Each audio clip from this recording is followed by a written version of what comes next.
Hello, hello, hello. Welcome, intrepid interstellar travelers. My name is Kolu Poli, and this is District216, the intersection of art, music, cannabis, consciousness, and psychedelics.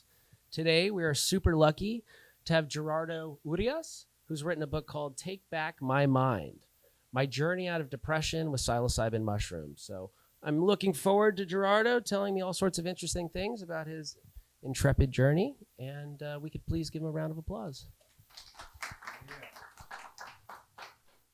Thank you. I'm very, very happy to be here. This is a wonderful, wonderful thing that you guys are doing here. So first off, I read your book. I think you all should read it. It was actually a fantastic read. It's only about like 180 pages. You could definitely do it in a week. A lot of overview of psychedelic culture, the evolution of mind, how psychedelics can rewire our mind. And you know, after reading it, you've lived a really interesting life. You're an adventure sports guy. You've done tons of skiing on psychedelics, which I think is uniquely cool. Would you mind? And also, too, you've been at incredible highs and incredible lows. Could you just give us a little bit of a brief overview of, you know, how you ended up on this stage with us today? Yes, the first time I tried mushrooms was right out of high school when I was 18, actually. And that was the beginning of my relationship with mushrooms that then, when I moved to Europe to start skiing on mushrooms, that continued for a few years. And then I took a break from mushrooms for a long time and fell into depression. And many years later, they saved me from depression. But I've had a relationship with mushrooms ever since I was 18. That is why I'm here today, to spread the knowledge on the power of these mushrooms to lift us out of these depressive states that we can get into later in life when events happen and things sink us,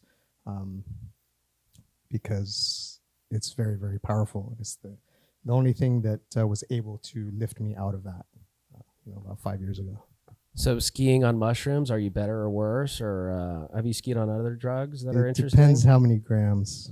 So what's a fun amount of, mushrooms to go skiing on for all those skiing, adventure enthusiasts? Like heroic skiing? I would not suggest it, for one. I'm going to talk about that a little bit in my presentation, actually. Okay, we don't have to cover that. Yeah, you'll hear about it for sure. So growing up, I think mentors are super important, and you seem like a really knowledgeable person in many different aspects of life. Who were some of those mentors that helped you grow into the person that you now are? Well, Tim Ferriss is actually one of my first mentors that really changed my life when I got married, and really influenced me to revamp my life. His book, The 4-Hour Workweek, it popped out at me when I was walking through Barnes & Nobles one day. And reading through it, it really resonated with me from my days living in Europe, that the linear path of work, it isn't quite as fulfilling as we might hope. And so it really influenced me, his idea of mini retirements and of thinking of different forms of currency other than money, mainly being time is your most valuable currency. So really flipping the script on how we think of currency and life and how to live life. And since most of my youth was spent traveling and skiing on mushrooms sometimes, those were the, I really realized that experiences is what life is all about. And so that really was the first book and the first mentor that I had that really started shifting things for me. Before the depression, this is when I was married, that led me and my wife to sell everything and move to Panama and start a business. And then, life went on, and then we got divorced and the depression happened. But I would say Tim Ferriss is definitely one of the first mentors. And then later in life, it's all the philosophical mentors that you read about in the book. So to this day, the biggest mentors I have are Marcus Aurelius, Seneca, Epictetus, the Stoics. I really study them and how they lived life and how they view life, how they view challenges. And so those are my main mentors, I would say. And so you read the 4-Hour Workweek. Yes. What did you do with that? You read how did it actually impact your daily routine? How you structured your week? Did you just work 4 hours and then go skiing on shrooms the rest of the time? Or no, no. That led me to quit my job ultimately. Me and my wife were toiling away at work. I was working 10, 12-hour days, and it's really resonated with me that we aren't here to work our whole lives, and the the idea of just stopping that mode of existence and taking a break from that and stepping outside, stepping outside the box, stepping outside of the U.S. And going and living life to rejuvenate the soul and to really that really opens your mind to other forms of living and viewing life in a different way of, again, the currency, what is important in life. It's not just about money. We tend to equate work with money, but time, relationships, experiences are the most valuable thing, I believe. So, I mean, you have these retreats, you wrote a book, you work with individuals as well on a Yes. one-to-one basis? Yes, I do. Very much so. So how did that play into money's not necessarily the most important thing in my life, but helping people could be. How does that translate into when you started helping people, when you knew you had the potential to help people, in these larger ways in which you've discussed in your book? Yes, that definitely started after my liberation from the depression. That day when in less than 24 hours, my depression was lifted. Depression that was really a suicidal depression for 10 months that I wasn't able to get out of. And so going through that experience where you really try everything to get out of depression and you just can't do it. And then something comes along like these mushrooms, and then the next day it's lifted. It's so profound and so magical that I couldn't keep it to myself. It's I feel it's a responsibility. It's my responsibility to share this knowledge. I feel as though I was gifted a second chance in life so that I can help others do the same. So I view that as my work. We're talking about a big span of time. Of course, we're talking the skiing and all that was 20, 25 years ago. But over the last 5 years, that is my work. My currency is helping other people and watching the transformation, watching the lights come on in people's eyes. That's priceless. That's worth so much more than any amount of money at all. So that's kind of the mindset that I'm in now as far as work. Like, my work is helping people. And I do get paid for it, and I get paid well when I do the retreats and I do the one-on-ones. But it is not about the money for me at all. So you were in the trenches. You were, from your book, correct me if I'm wrong, but it said essentially on the brink of suicide. Yes. What do you tell someone that's standing on a ledge? I mean, it sounds like potentially maybe explore psilocybin, but what would you say to someone factually or in a helpful way to help them understand themselves and how they fit into the universe?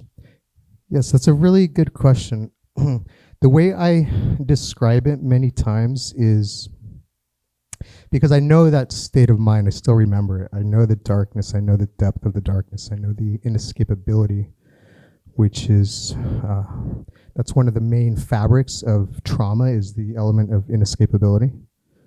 And that's pretty much across the board, all trauma. And so when you are in that place, it's a construct, it's a story. Our identity is a story that we string along our entire lives. And when it's that strong of a story that you can't get out and you are certain that the only way out is death, there's some reality to that, very much so. I always tell people that when it's a suicidal depression of that caliber, that death is actually the only way out. And there's two choices. It's either death of the physical body or death of the mental construct telling the story. And that is the sad reality of the fact. That's why it's imperative that we harness these plant medicines and allow these other options to get out of these. Because if we don't kill the mental construct, as we know through statistics, there's over 3,000 people who kill themselves every day across the world. Those are people who are killing the physical body because they weren't able to kill the mental construct. So it's kind of a harsh, that's kind of the conversation I have with people who are in that zone. It's not going to end well. So those are the two choices, and I always opt for kill the construct. In your book, you said you are who you are until you identify differently. Could you describe what that means and maybe the role psychedelics can assist you in transforming the way in which you perceive yourself? Definitely, that kind of touches on the same idea, the identity in that point. When you're at the end of your rope, again, it's a story, and so you're you're clinging to that story so strongly, and so that identity is again what has to be. It has to be killed. It has to be detached, and you have to create a new identity, essentially. And the thing about identity is attachment. Of course, this goes back to Buddhist philosophy, and it goes very deep. But the reality is, the only identity that we have is the identity that we cling to in the present moment and carry forward, because we're continually changing. We're not the same people physically that we were. We can break it down that we know we're not the same person we were when we were 5 years old, right? We were smaller. We were a lot lighter. The cells in our body were different. Our cells are continually shedding, dying, and being reborn. So physically, our physical construct, we are constantly evolving. Our physical construct is not the same as it was even last year. It's an entirely new process that we have. So that's also psychologically. However, because of the mind and default mode that we're in, we cling on to those identities, and then we carry through that through our whole life, but we don't have to. So we can create any identity we want if we can step out of our default mode of that attachment. And so essentially what I did with the mushrooms that day on December 22nd, back in 2017, is create a new identity. So I experienced going from a suicidal person to the next day being a pretty happy person. And so I experienced that. So that is this complete shifting of two identities. Same person in those 24 hours, completely new identity. So we have the choice to change the identity. We don't have to carry the identity forward. Did you go into that experience with a little sticky note that said change identity? Or was that just kind of potentially a divine interaction where, God gave you this opportunity to help so many people? I mean, what was that? I can absolutely say that it was divine intervention, yes. Definitely, yeah. And so we've talked about darkness. You mentioned Viktor Frankl in your book. He wrote Man's Search for Meaning. He says you don't choose if you suffer, you choose how you suffer. How does that relate to, say, inner shadow work, the psychedelic experience, your own battles with depression or anxiety or suicidality and things like that? Yes, that is touches on the Stoic philosophy that I follow as well, on creating that space. Viktor Frankl, the first quote that really got me to get interested in him was between a stimulus and a response is a space, and in that space is our freedom to choose our response. In our response lies our freedom. So it's the idea of slowing everything down to the present moment, comes down to acting upon the present moment and realizing again that that's the only reality we have. And in that moment is actually infinity. In that moment, you have an infinite potential of possibilities that you can create. That's where you can create new identities. That's where you can create new dreams and new philosophies to follow. And so if you can tap into that present moment, that's where you have the infinite choices, And so I was just so amazed that somebody who lived through the Holocaust could actually find mental freedom. And that's what drew me to him in the first place. And that, I continue to try and live by that philosophy, that we always have the choice to suffer. Pain is real, but suffering is optional. I think there's a Stoic line that says, love your fate. How does that relate to that moment in between, moving left or right, that freedom, that present moment? How do you learn to love your fate? And what would you tell someone? I want to love my fate. Many people, I feel like, maybe wish they could. But you can't force something on anyone, really, at least in my experience. They have to kind of accept it and welcome it and bring it in. What is the process of instructing someone in those directions? Well, that's why I carry this coin here. It says amor fati. It is based on that Stoic philosophy. It's Latin for love your fate, So when I was first lifted out of my depression, I came across this article about Stoic philosophy, and it led me to these two coins. The other one I'll show you in a bit. But this really struck me as a powerful idea. On the back it says, not merely to bear what is necessary, but love it. And so for me, I was so enthralled to just be out of depression that and I couldn't believe the shift that happened, that mental shift. And I thought, if I could shift my mind so much, so dramatically, a 180 from being that dark place to being complete opposite the next day, then I can do that whenever I want. Of course, that was through the help of the psilocybin. But I immediately got into breath work. I got into philosophy, yoga, meditation, a lot of physical work. I grew up as an athlete, and so I knew the power of exercise. I knew the power of in the body, and I knew that using the body to get me out of the mind could help me flip the script, and we can do that whenever we want. So the prison lies in the story, the subconscious feeds that we don't have the choice. We have to cling to these ideas. And so I got this coin so that I had a physical, tangible reminder of the freedom the reality of the freedom that we have to choose our perspective at any moment. And I'm talking, this is my methodology. For me, this works because it is a physical thing that reminds me of that idea. It's the same idea of people who have a problem drinking, and so they get their Alcoholics Anonymous coins, something to remind them of that. So to sum it up, it's training. It's mental training, really. Studying, believing, really believing that these 2,000-year-old ideas have been time tested, that other people have gone through them. That's why having mentors like Seneca, like Marcus Aurelius is so important to me, because it's you read their history and they went through it, so you trust that. And it takes faith, it takes strength, it takes training, it takes resilience, and it takes tools. It takes tools like this, or mentors, or whatever you have to do. Another line that I really love is let's train our mind to desire what the situation demands. And that's what it comes down to. You do what it takes. So given the things you've just outlined, do you think there's anything someone could be dealing with that they couldn't handle without the proper support? Or do you think the problem with most people and the things that they're dealing with is they haven't met the right person who can open their mind to the right subject, or give them the right terminology, or the right philosophy, or the right healing modality? Have you met anyone? You're like, honestly, I have no idea what to do for you.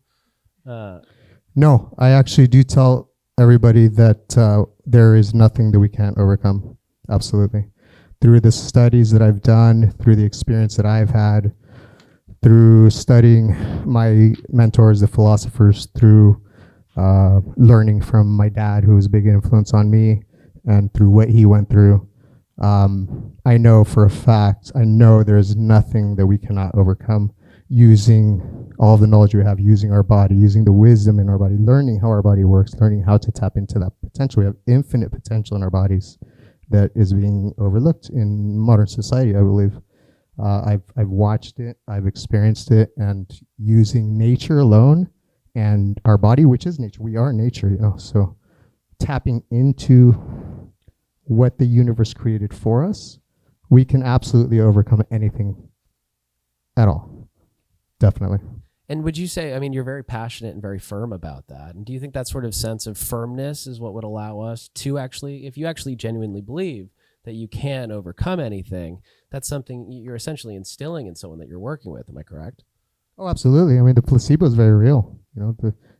If you just believe something, that raises your chances of overcoming it by like 30%. That's a big head start. So I always tell people, just believe it. Believe it. You're already 30%. You just have 74% more to go. It's better than 100% to go. Right. Absolutely. So psilocybin's obviously played a large role in your life. What is it unique about the psilocybin experience in, say, the contrast to mescaline or LSD that it was particularly beneficial for you and helped remove, this sort of, hanging sense of fear and doubt and shame, etc.? What is it about mushrooms? The mushroom definitely found me. I've had such a special lifelong relationship with it. I have also done LSD. I recently did my ayahuasca journey for the first time a few weeks ago. I have done Bufo, 5-MeO, DMT. I'm a big fan of DMT. Very powerful as well, in a different way, which I would say I'm equally interested in DMT. But mushrooms are a more gentle form of getting you out of that storyline of that default mode. It feels a bit more organic than say Bufo that just blasts you out into hyperspace in 2 seconds. So it's easier to work with. I think it's definitely the first entheogen that I suggest people use if they're embarking on plant medicine.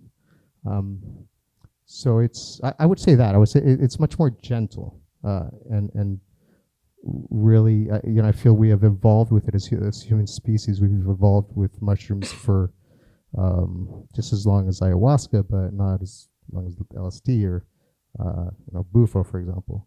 So it seems to have better synergy with our brain as far as getting us out of these loops of rumination and these things. So you would say for depression, anxiety, etc., your go-to would be mushrooms. Is that correct? Yes, definitely. Right, because I think it's important to sort of understand what does this smorgasbord of entheogens really help us with, and it seems like your ability to be able to direct someone to this or that is incredibly important. And so something you wrote in your book that I really liked was it said, that the new space frontier is the inner space frontier, and that inward expansion you can achieve. Where does that take us, and where could it take us, and what do you see to be kind of cutting edge as far as our explorations of that inward journey? Right. Yeah, it's fascinating how much we are fascinated by things like AI, artificial intelligence, how we use all the technology we have to go out into space, to colonize Mars, to try and get away from the problems on Earth, when we don't have that same fascination with the intelligence that is created by nature, by our bodies, what's inside.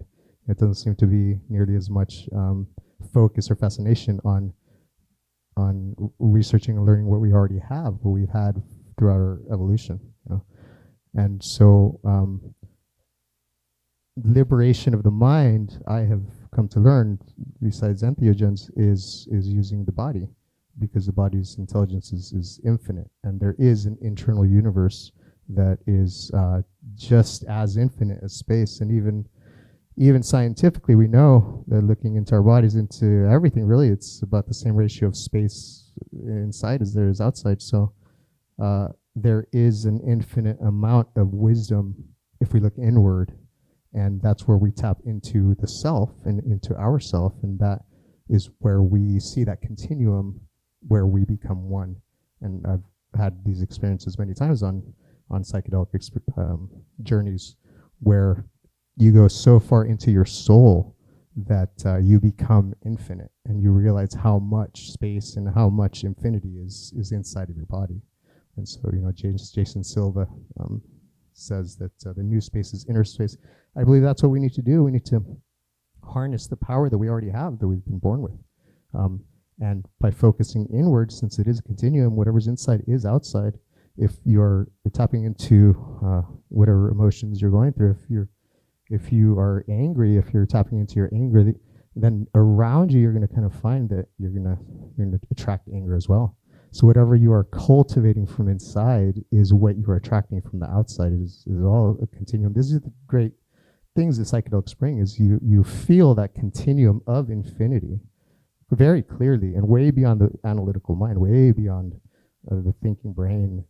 You know in your body, in your soul, your body's intuition knows that it's real, and you walk away from the experience knowing that it's more real than this reality itself. So it's extremely powerful, infinitely powerful, and we already have it. So I always advocate, if we have an issue, let's dive in, because it's coming from inside. There's nothing external that's causing the problems. It's always inside. And so you did mention meditation, yoga is a part of your routine. Have you had any meditative experiences or breathwork experiences that paralleled the psychedelic experience? And if so, would you describe their similarities or differences? Absolutely. I'm a big fan of cyclical hyperventilation, Wim Hof style breathing. I got into that right away when the mushrooms liberated me back 5 years ago. Very, very powerful. I've had experiences just as powerful as the psychedelic experience, where you reach that state of oneness, that connection with everything. What happens in the brain is very similar when you do cyclical hyperventilation, many types of breathwork. The quieting the default mode network, the interconnectedness of the brain, it's very similar patterns that occur. And so you can definitely get to these psychedelic states through breathwork. That is what I teach. I started doing breathwork classes about 2 years ago, and they grew in popularity very quickly. And my intention was to actually bring people out of their default mode, in a natural way through breath. For people especially who were scared of trying mushrooms or trying psychedelics, I think it's a great first step to getting into that psychedelic realm. And in that way, everybody can experience that realm without having any fear of any repercussions, really, because breathwork is very safe, On top of that's just one aspect of the breathwork that's so powerful, but what happens physiologically, I mean, it's very healthy for you. Air is the thing that we need most in life. It's the thing we would die the quickest without. So in general, the more oxygen you breathe, the healthier you're going to be. So I also teach the importance of doing breathwork daily, of really maximizing the amount of oxygen you're able to breathe, and training yourself to retrain your nervous system to really tap into that and to start breathing correctly, because that in itself can eliminate a lot of illnesses. I know several people, some case studies in my book, who mitigate bipolar disorder, who mitigate multiple sclerosis through breathwork alone. So in the breath itself is infinite potential as well. This is also part of the idea of the new space is inner space. We have the solutions to resolve many illnesses with just breath alone. So say someone wanted to get started doing breath work, would you say, hey, type into YouTube conscious breath work, or watch a Wim Hof video, or what would be something that's accessible that the average person could go, yeah, that was really cool, and kind of get on their path, as opposed to necessarily going to a park or, something more formal? Yeah, there actually are a lot of YouTube videos on Wim Hof. That's the first way that I learned about it, is just typing up a YouTube video. It's not that complicated of a breathwork practice, so it can be learned very easily. It's very accessible. Just YouTube Wim Hof, and you can see he actually has a free mini class that you can just Google free mini class, and it can be that easy to learn. Really, it's definitely better and more effective if you go to a workshop, somebody leads you through it, because again, you can kind of get into that psychedelic realm. So what happens if you try and do it by yourself? A lot of times you'll just fall asleep because you go into you're kind of shutting down that prefrontal cortex, So it is difficult if you don't know how to do it to start on your own. I was able to, because I was very determined, because I was very depressed and I just had to get out of it. So I had no choice. But it's hard to start. If you have somebody to train you, it's definitely more effective. And when you feel the effectiveness, then you're more likely to continue with that. So I do suggest finding a mentor or a trainer or a teacher of some sort. But it is accessible. You can just YouTube Wim Hof breathing. Awesome. So we have the Change Your Lens series, where we ask a set list of a number of questions to every guest, so we could have hopefully hundreds of different takes on these, 10 or 12 District 216 questions. So if you don't mind, we're going to start off with the first one. It was, what person or book had the greatest influence on your life? Is that still Tim Ferriss, or did you change your mind? That was the first one. And then that led to the Stoics, of course. So Meditations by Marcus Aurelius, Letters from a Stoic by Seneca, the Enchiridion by Epictetus. I also love the Four Agreements. That was one of the books that really influenced me on simplifying my view of life and following those four tenets. And by following those four tenets of being impeccable with the word, never taking anything personal, and not making assumptions, and always doing your best. If you do those four, then you can avoid a lot of problems in life. So I found that very applicable and very universally applicable, because most people can understand those ideas. They're pretty simple. And it really made an impact on me, as well as The Power of Now by Eckhart Tolle, and the idea of the present moment. And so with those alone, and tying in the original idea from Tim Ferriss of the 80-20 principle, which is what I learned from the 4-hour work week, I was able to just focus on those four books right there. And those four books really made such an 80% difference in my life. So I would say those are my biggest influences as far as books. Very important question. Do we live in a simulation? Yes, but I would call it more of a collective consciousness because it's not exactly a simulation, one simulation that we're all in, but more like a multiverse where everybody's universe depends on the perception from that organism. There's no environment that exists without the perception of the thing perceiving the environment. So this physical reality seems to be, and this is what I felt in many of my psychedelic journeys, that seems to be the interface where all organisms can coexist and all physical matter can coexist. But since every environment is dependent on the perception of infinite amount of beings and organisms and matter itself, then that is what, in a sense, is a simulation. So nobody is living the same reality, but yet we're all living in this physical universe. So it's a little more complicated than simulation, I would say, but it's not one reality. That was a great answer. That might be my favorite so far. Do you believe in an afterlife? If so, do psychedelics give us any insight into potentially what that could be? You're going to love this one. Okay. Did you hear what I said? Yes. Okay, perfect. Again, in my psychedelic experiences, I have felt the answer to this question, that it's much broader than whether there's an afterlife. The reality of our existence, I believe, is, and this can be broken down scientifically, that our bodies have been constructed from stardust by the sun, by the solar system, from the beginning of time. Our cells have been in creation since the beginning of time. So existence itself encompasses so much more than just this life. This life is a tiny, tiny sliver of all existence. And since we are interconnected with everything, we are part of everything. We are a part of that entire creation of the universe. So the way that I view life and existence itself is in that way. So to me, it's more of a question of not whether there's an afterlife, but just how small is it, this life that we are perceiving in comparison to the reality of the infinity of what we are. So I feel that life is infinite, much grander than an afterlife, if that makes sense. No, that's a great answer. Is there a substance you haven't tried yet you would really like to, or a substance you have tried that you never want to touch again? Yes, I never ever want to do Xanax again. I thought you were going to say salvia or... No, or Adderall. Okay. Or any sort of pill. But I do need to try mescaline because I have not yet. And when I was in Mexico recently, I saw a spiritual healer who told me that because my ancestors are the Tarahumara from northern Mexico, that the peyote would help reconnect me with my ancestors. And it was a very deep, powerful session, a very deep conversation. So it actually is something that I need to do because it's one of my missions. So definitely peyote and mescaline.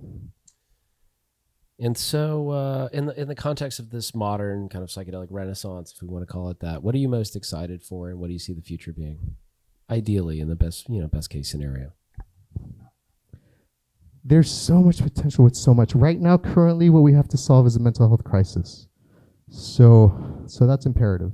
That comes first. That is exciting because that means liberation of the human mind, the liberation of a lot of suffering. So of course I'm very excited about that. That's the work that I'm doing, and so that's my life. What I'm very excited about, though, is the next step after that, is when we can move beyond the suffering and get into the realm of existentialism and really starting to ask the big questions of, why are we here? What is this real? What is the nature of reality? When our whole species collectively starts to think this way, that's where I think evolution will really catalyze.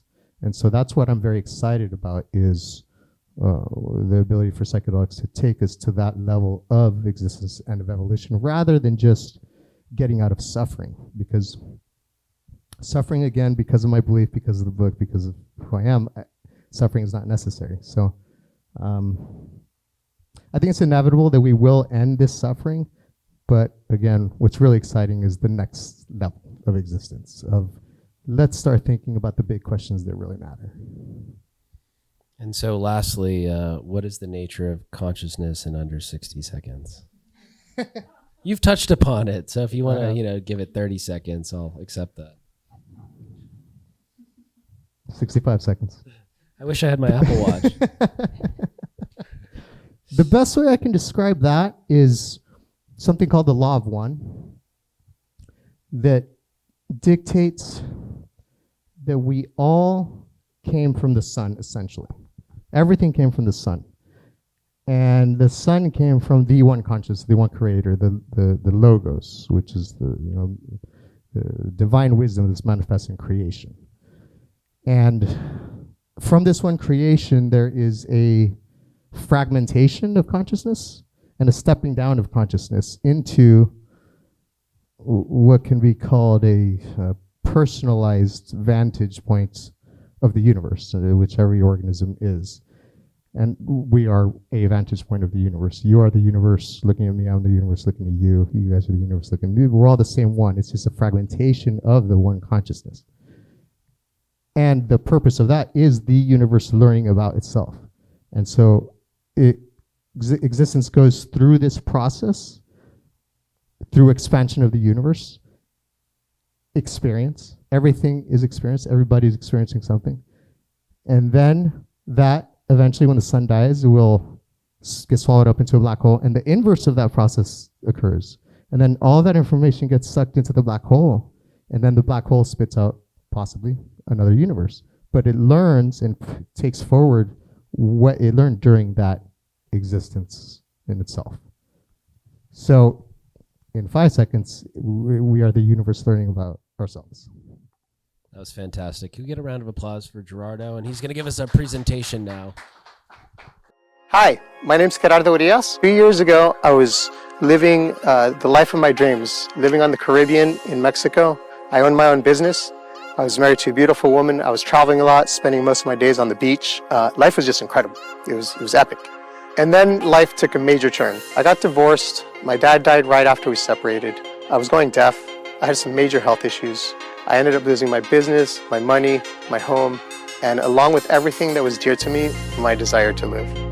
The world grew darker every day for 10 months until I reached the brink of suicide. I didn't know how to get out of it. It was going straight towards, a very bad ending. There was really nothing I could do to get out. I tried therapy, I tried antidepressants, I tried everything.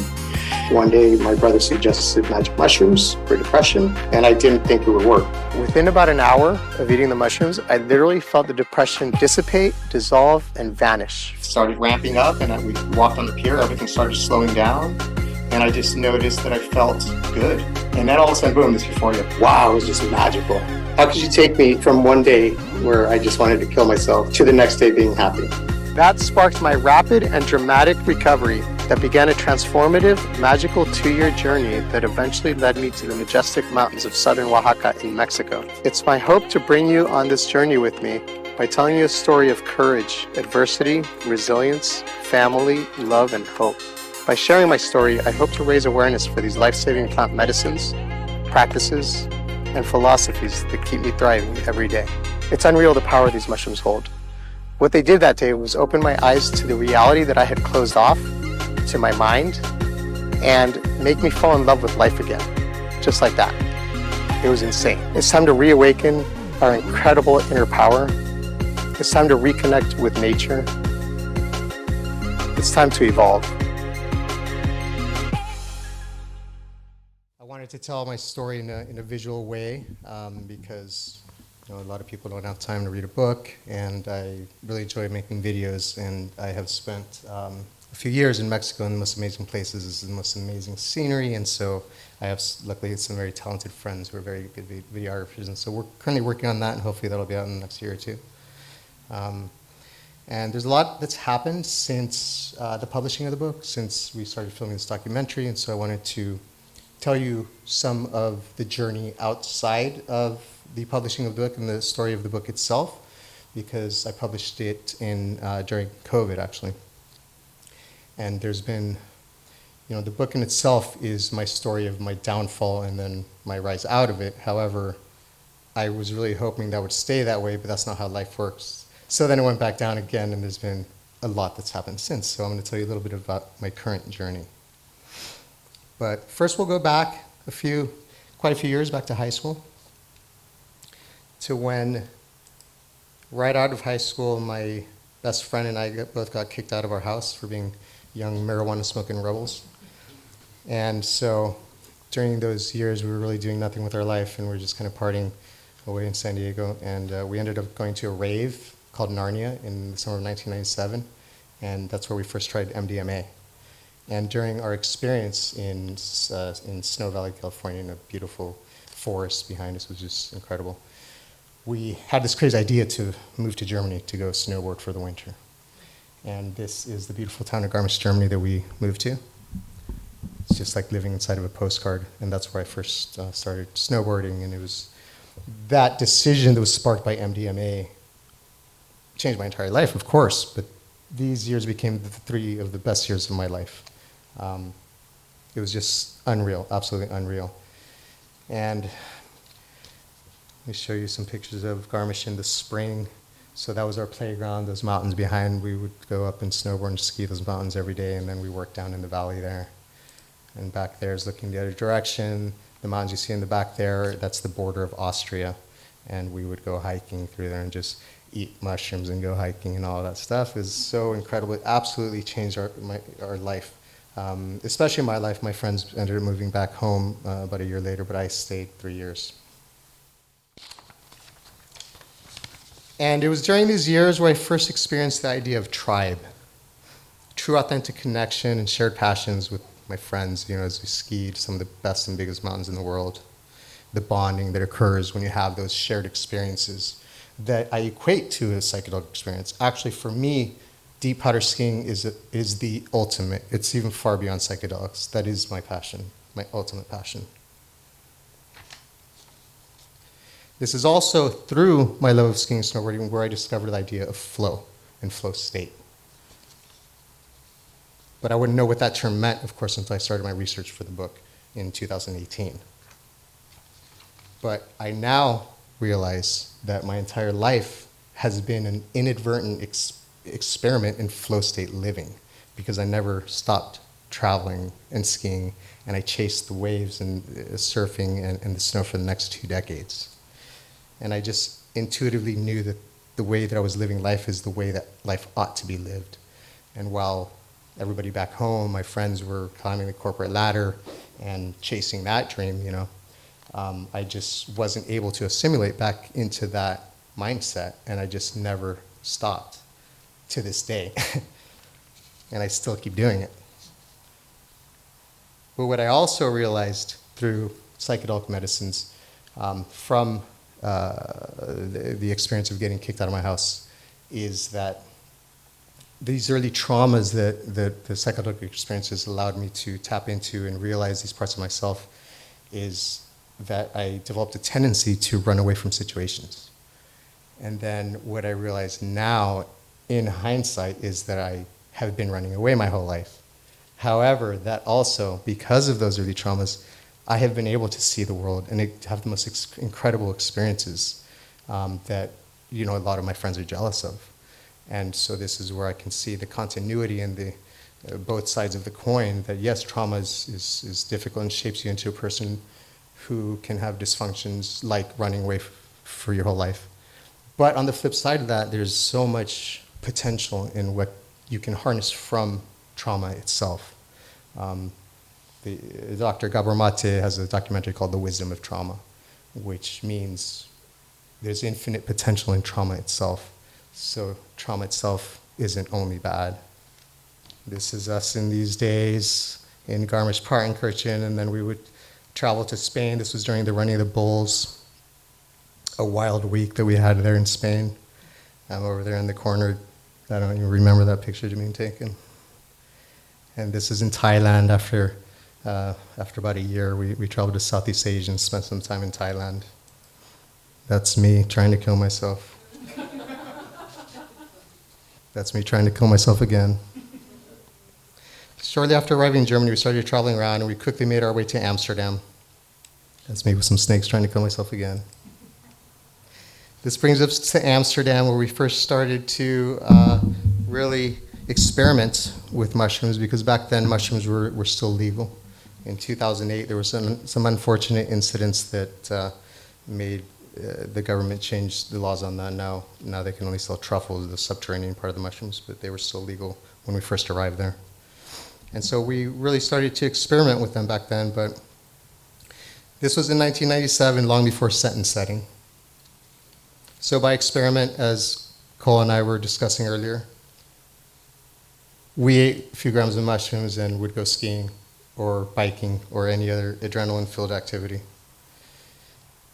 Very dangerous, of course, but we were in our 20s and we were just charging through life. These were definitely some of the most magical times of my life, peering over the Zugspitze into Austria.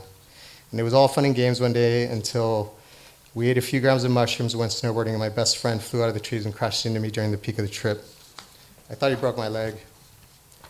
Not a good idea to be tripping on mushrooms in the backcountry in the middle of nowhere, because of course that was part of our experiments as well, to get into the most dangerous situations possible and make it out alive. After an hour of gathering my strength, we snowboarded back to the bottom of the mountain, and upon inspection of my leg, I saw it wasn't broken, so naturally we kept snowboarding. There was nothing more important in those days than getting fresh tracks, even on a half-broken leg on mushrooms. And then there was a time that we ate mushrooms and went skiing, and I accidentally cut off an old lady. And she ended up catching up to me, yelling at me and punching me in the face when she saw me at the bottom. True story. I'll never forget her bright purple glove slowly making its way to my face, unable to do anything about it. Needless to say, we figured out eventually that skiing and snowboarding and eating mushrooms is not a good idea. So that's not what I'm advocating here. We were lucky that I didn't actually break my leg and that old lady didn't break my face. However, on the more serious side of things, not all of us made it out alive of those days.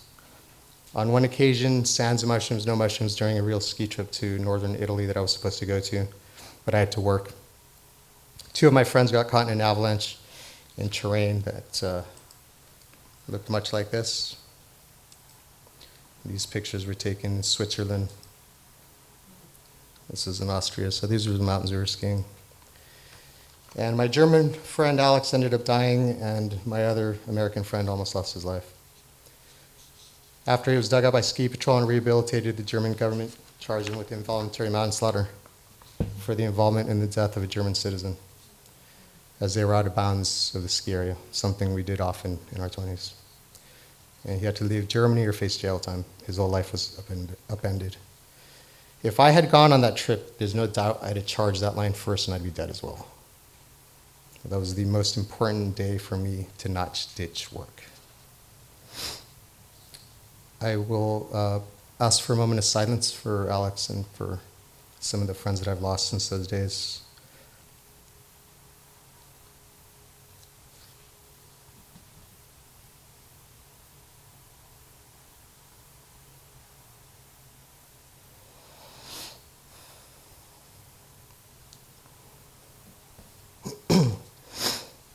This brings me to the idea of memento mori,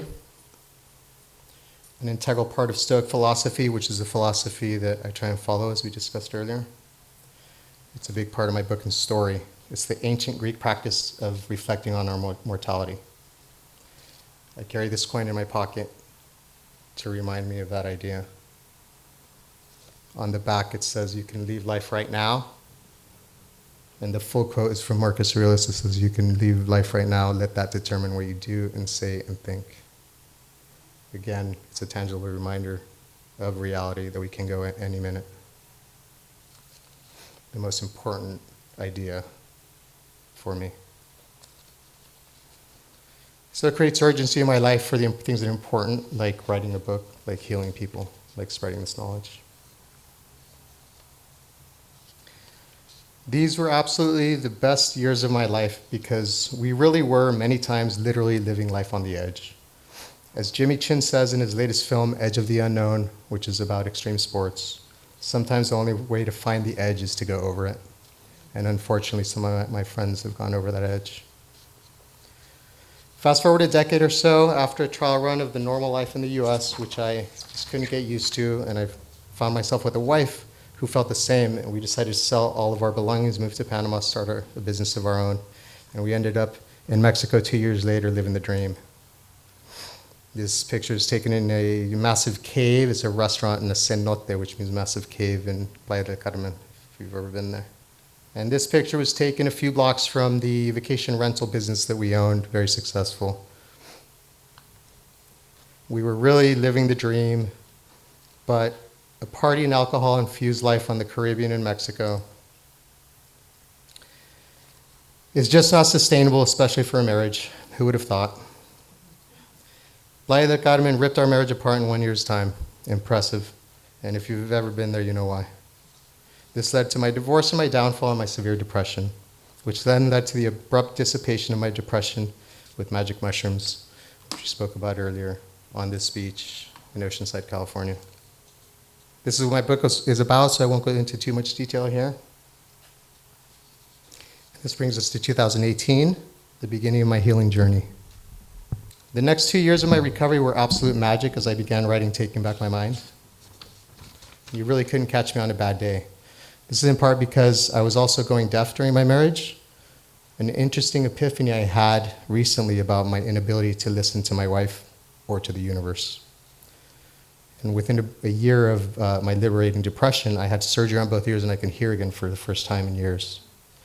So you couldn't catch me on a bad day. You couldn't ruin my day for that next year and a half, because if you've ever had a disability where you lost a sense and regained it, there's nothing more important in life. I memorized this quote from Epictetus to remember this feeling and this fact. Do not indulge of dreams of having what you have not, but reckon up the chief of the blessings you do possess, and then thankfully remember how you would crave them if they were not yours. I remember what it was like not hearing for 3 years. This honeymoon period was amazing, but it did come to an end when the realities and consequences of my mission began to surface. An inherent part of the healing journey is waking up to our traumas and our triggers, especially our early life traumas. As I confronted these traumas and started voicing the effects they had on me, my relationships began to crumble. It is hard to elevate our well-being in environments in which trauma is a white elephant in the room. I began to realize how much my environment and my relationships played a role in my healing or my lack of healing. The most difficult part of my journey had just begun. There were people and behaviors that I could no longer allow to affect my health or my well-being. I had to slowly shed many relationships, a very difficult and tumultuous journey.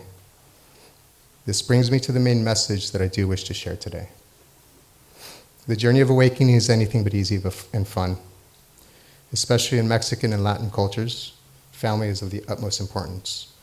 And acting against family norms is unacceptable, even in the face of toxic or abusive behavior. These inherited norms have been written in our DNA and carried forward for thousands of years in a sort of inherited family template. I believe we must begin to change these norms and these templates. It is up to our generation to break these cycles. These family templates live deep in our subconscious. There are very few things in existence that can help reveal them to us. Psychedelics are one such method. Psychedelic therapy can help us cut through the layers of conditioning, allowing us to see our traumas and our dysfunctions, therefore giving us the opportunity to rewrite our hereditary story and our genetic codes, in turn healing everyone in our lineage from our ancestors to future generations. My original journey in Oaxaca, when we started filming the documentary, inevitably culminated into a message for my family as a result of our then recent fallout, in an effort to raise awareness for these inherited traumas and cycles of behavior. I would like to show you just a short clip of this message. It's a very personal and emotional message, I have to warn you. And for my final message, this all culminated into what is the first step I'm going to do so that I can become a better person and so I can start helping others, aside from this documentary and the book. And so it naturally formulated into a message for my family.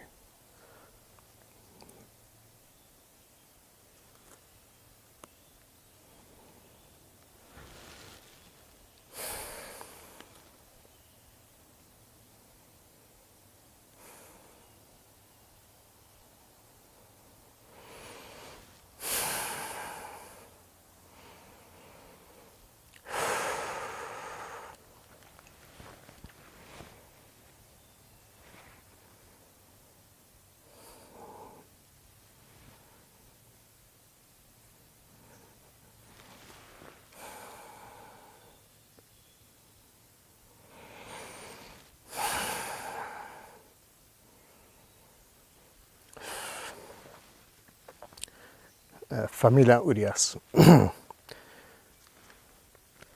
We've struggled our whole lives to stay united, and it's failed. Decades have passed with dysfunctional communication.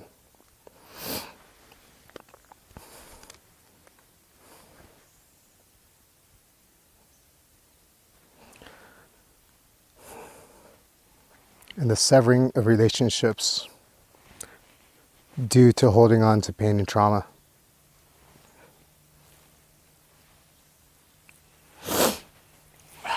We're on this earth for a very short time. We've already lost Papi. Mums will not be around much longer. We're all in the last half of our lives. Do we want to live that last half in the same pain and suffering, ununited, unable to truly connect because we never have? I don't want to. Everything I've done and keep doing is finding the solution to this. And the solution lies here in these practices, in these plant medicines. I urge you all to seriously consider taking the step necessary to resolve your individual traumas.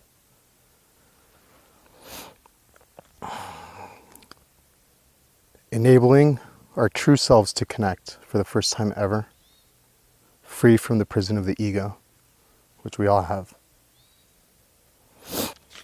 We can do this. That's all.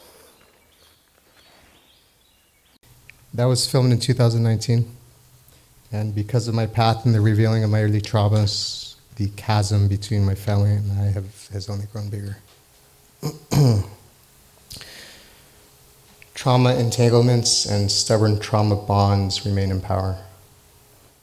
It is my continual hope that one day plant medicine might allow us to see past the egos and the mental constructs that keep feeding this chasm. That one day plant medicine will reveal to us that we are all in fact one. I was recently on a good friend's podcast where we focused on psychedelics and family, as this is the most important topic of my life. Here's a short clip of Susan Gunner's podcast called the Psychedelic Conversations Podcast. Not having these plant medicines that we've had throughout our evolution, throughout humanity, that bring these spiritual experiences, those bonding experiences, it's natural to me that there's so many issues because we're not using the tools that nature gave us. So let's normalize them. Let's bring them into relationships, into marriage counseling, into family therapy. We have safe, non-toxic, non-addictive, miracle molecules that were mostly made by nature that are solving a lot of problems. Let's lose the fear and let's evolve. We need to evolve, So let's use the tools.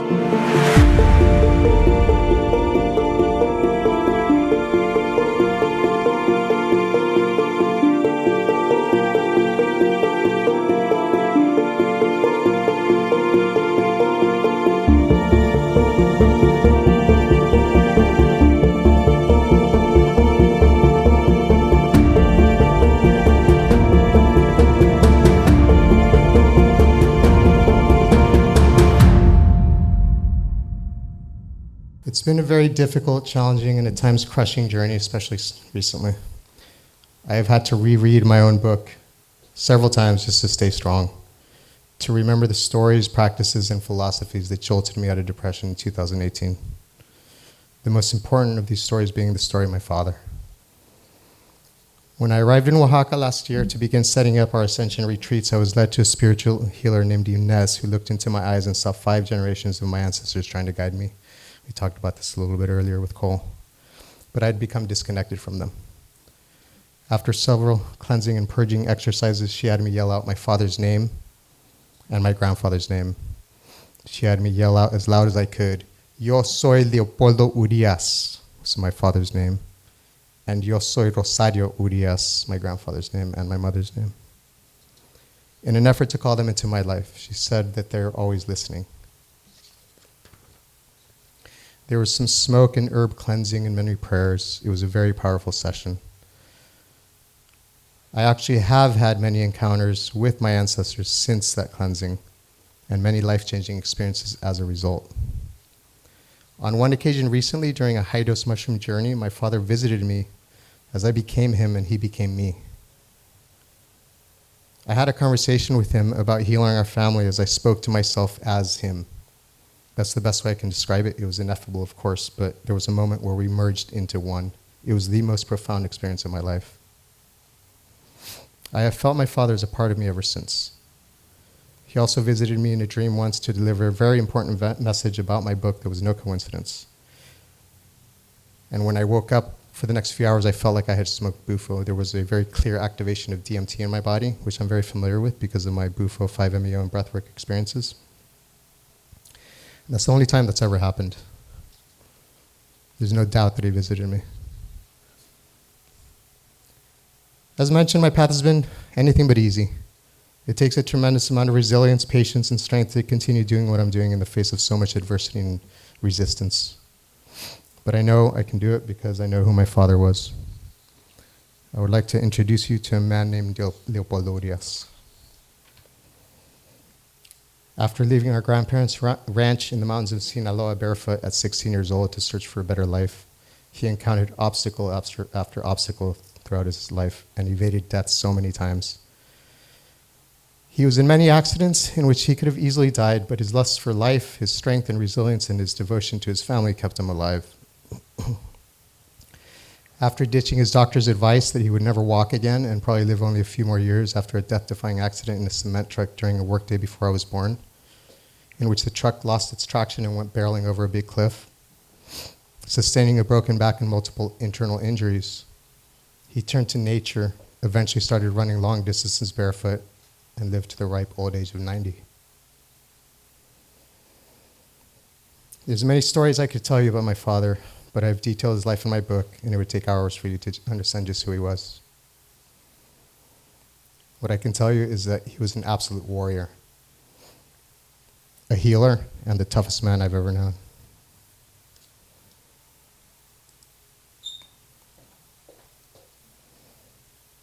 This is a picture of him about to summit the iconic Popocatépetl volcano outside of Mexico City, rising up to 5,426 meters barefoot. He was a Tarahumara, which is our lineage, who are known as some of the best long-distance runners in the world. The Tarahumara don't like wearing shoes. He never wore shoes his entire life except for social events and work. He ran many marathons and half marathons barefoot, just as our ancestors did, and as the Tarahumara continue to do in Copper Canyon, Mexico. Only 3 of our climbing team made it to the summit that day, and he outclimbed all of them barefoot. Here's another picture of him running a half marathon barefoot in Tijuana, Mexico at 70 years old. If you notice in this picture, he's missing his right arm. Whenever things get tough for me, I remember this picture and this story. And this is how I know I will continue my mission no matter how difficult things get, no matter what stands in my way. Because I carry the DNA of a man who, after so many near-death experiences, who after so much adversity was yet in another work accident in which his right hand got caught in the gears of the giant crane he was working on. And as it began to devour him alive, he quickly and swiftly, with great strength and astonishing might, ripped his own arm off at the elbow, and walked himself to the office to save his own life, as he was the only one working that day. When he woke up at the hospital several days later, surrounded by crying family and one less arm, he looked up at all of us and said, "¿Quién se murió?" which means, "Who died?" and laughed. True story. He then learned to write with his left hand and continued running long distances barefoot. He never stopped smiling, he never stopped loving life, and he never stopped fighting for his life since that fateful day. When asked how he was doing, he would always say, "Mejor que ayer, pero peor que mañana," which means better than yesterday, but worse than tomorrow. He was the epitome of Stoic philosophy, long before I had ever even heard of this philosophy. And so it is, just as Ines had me yell out in Oaxaca, Mexico last year, I am Leopoldo Urias. I am Rosario Urias, grandfather and mother. Therefore, in honor of my father, who lives on in me, I will never stop fighting for our freedom to explore our own consciousness, for the preservation of nature, an ancient indigenous wisdom that lives in my DNA, for the betterment of humanity, and for sovereignty and autonomy over our own health, no matter what obstacle stands in my way. Because as Marcus Aurelius would have said, the obstacle is the way. And I will do my best to never stop smiling, just as my father did. I would like to end with a quote I read a few years ago that really resonated with me and keeps me going when times are tough and I start to question my mission. In honor of my Hispanic brothers and sisters who may find themselves in similar situations and predicaments as I do, as our ancestral baggage runs deep. For all the black sheep of their families, we are the black sheep of society.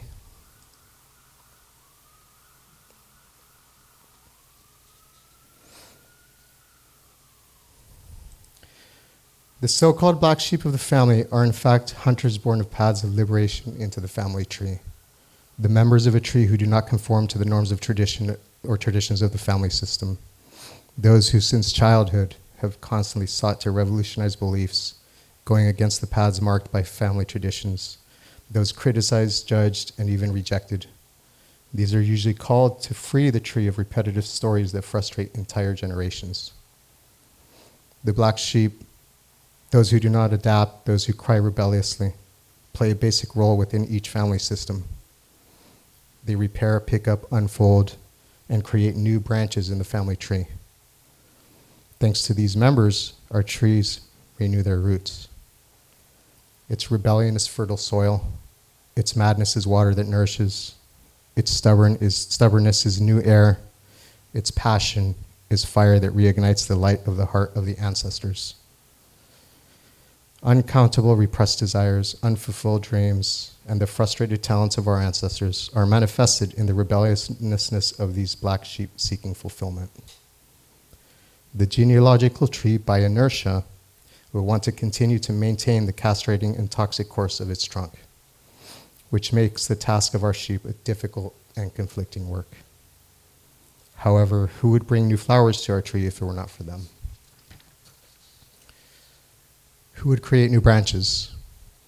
Without them, the unfulfilled dreams of those who supported the tree generations ago would die buried beneath their own roots. Let no one cause you to doubt. Take care of your rarity as the most precious flower of your tree. You are the dream of all your ancestors. That's attributed to Bert Hellinger.